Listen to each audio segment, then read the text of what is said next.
ఈరోజు early morning 3-4 ఆ టైంలో కర్నూలులో ఒక భారీ ఫైర్ యాక్సిడెంట్ అనేది జరిగిందండి. ఒక ప్రైవేట్ బస్‌వి కావేరీకి సంబంధించిన ఒక వాల్వో బస్ అనేది ఫుల్‌గా తగలబడిపోయింది. ఆల్మోస్ట్ 20 మెంబర్స్ అనేవాళ్ళు చనిపోయారు. అండ్ 19 మెంబర్స్ ఇంజ్యూర్ అయ్యారు. వాళ్ళ దగ్గరలో ఉన్న హాస్పిటల్‌కి తరలించారనమాట. ఇంకా దాంట్లో ఎంతమంది పిల్లలున్నారు, ఎంతమంది చనిపోయారు ఇంకా క్లారిటీ అనేది రావాలి. హోప్ ఆ 19 మెంబర్స్‌కి బాగుండాలనేది కోరుకుందాం. అసలు ఇంత ట్రాజిక్ ఇన్సిడెంట్ అసలు ఎందుకు జరిగిందంటే 2 మెంబర్స్ బైక్ మీదొచ్చి ఎనకాల నుంచి క్రాష్ ఇచ్చారు ఎర్లీ మార్నింగ్ అది. సో, ఎప్పుడైతే క్రాష్ ఇచ్చారో ఆ బైక్ బస్ కిందకి వెళ్ళిపోయి అది కొంచెం బస్ అనేది ట్రాక్ చేసుకుంటూ వెళ్ళిపోయింది. ఎప్పుడైతే ట్రాక్ చేసుకుందో ఇది ఫైర్ అనేది స్టార్ట్ అయింది. స్లోగా ఆ ఫైర్ ఇంకా బస్ కూడా లోపలికి వెళ్ళడం స్టార్ట్ అయింది. ఎప్పుడైతే వెళ్ళడం స్టార్ట్ అయిందో డ్రైవర్‌కి అనుమానం వచ్చి బస్ ఆపి అదంతా ఫైర్‌కి సంబంధించినవి ఉంటాయి కదా! ప్రికాషన్స్ అవన్నీ తీసుకున్నారు. అవి చూసి ఆర్పడానికి ట్రై చేశారు. బట్ అదైతే కుదరలేదు. ఇంకా ఆయనకి కూడా కొంచెం గట్టిగానే ఎక్స్‌ప్లోడ్ అవుతది ఇదని డౌట్ వచ్చిందో ఏమో! ఎందుకంటే కింద ఫ్యూయల్ ట్యాంక్ ఉంటుంది. అలాగే ఏసీకి సంబంధించిన గ్యాసెస్ అవన్నీ కూడా కిందుంటాయి. వీల్స్ అవన్నీ దగ్గరగా ఉంటాయి కాబట్టి ఇది గట్టిగానే ఎక్స్‌ప్లోడ్ అవుతదనుకున్నాడో మరేమనుకున్నారో దిగి ఎళ్ళిపోయారు. ఆయన దిగి ఎళ్ళిపోయే కన్నా కొంచెం గట్టిగా అరిచి వాళ్ళందరిని దింపి ఉంటే మేబీ ఇంకా కొంతమంది బతికే ఉండే ఛాన్సెస్ ఉండునేమో మరి.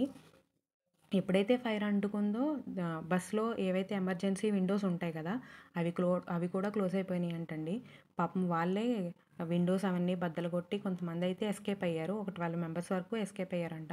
మిగతా వాళ్ళు పడుకుని ఉంటారు. పైగా చుట్టుపక్కల కూడా ఏంటంటే ఆ టైంలో ఎవరు ఉండరు. మాక్సిమం పడుకుంటారు కాబట్టి హెల్ప్ చేసేవాళ్ళు కూడా అంత గమ్మున ఎవరు రాలేదు.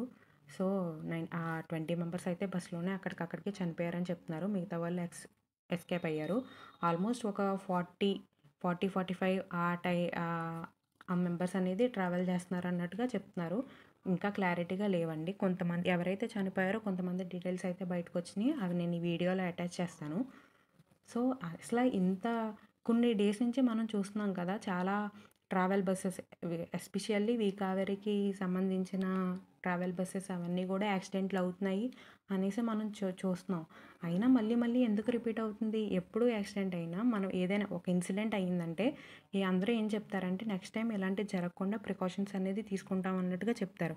బట్ నిజంగానే ప్రికాషన్స్ అనేది తీసుకుంటారా? మళ్ళీ ఎందుకు రిపీట్ అవుతున్నాయి అలాంటి ప్రికాషన్స్ తీసుకుంటే? అనేదే నా క్వెషన్. ఎగ్జాక్ట్‌గా చెప్పాలంటే ఈ బసెస్‌కనేవి కొన్ని చెక్ లిస్ట్ అనేవి ఉంటాయంటండి. అవి ఎలా ఉంటాయంటే ఫ్యూయల్‌కి సంబంధించింది, అలా ఎలా మెయింటైన్ చేయాలి, అలానే ఫైర్ సేఫ్టీ అనేది ఉందా లేదా, దాని ట్రాకింగ్ సిస్టమ్ అంతా బానే పనిచేస్తుందా లేదా, కరెక్ట్‌గానే లోడ్ అంటే లగేజ్ అవన్నీ వేస్తున్నారా లేదా, ఇవన్నీ కొన్ని ప్రికాషన్స్ ఉంటాయి. అవన్నీ అసలు బసెస్ అన్నీ పాటిస్తున్నాయా లేవా? రీసెంట్ టైమ్స్‌లో మనం ట్రావెల్ చేసినా కూడా మనం అబ్జర్వ్ చేస్తున్నాం కదా! బసెస్ అనేవి చాలా ఓవర్ స్పీడ్‌లో వెళ్తున్నాయి. అలాగే చాలా లగేజ్ కూడా పెడుతున్నారు. మెయింటెనెన్స్ కూడా సరిగ్గా ఉండట్లేదు. ఎవరు అంత పెద్దగా క్వెషన్ కూడా చేయట్లేదు నన్నడిగితే. సో, నెక్స్ట్ టైం నేను ఒక చెక్ లిస్ట్ అనేది పెట్టానండి. నెక్స్ట్ టైం ఇవన్నీ చూసుకొని మనం మారాలి కదా ఫస్ట్.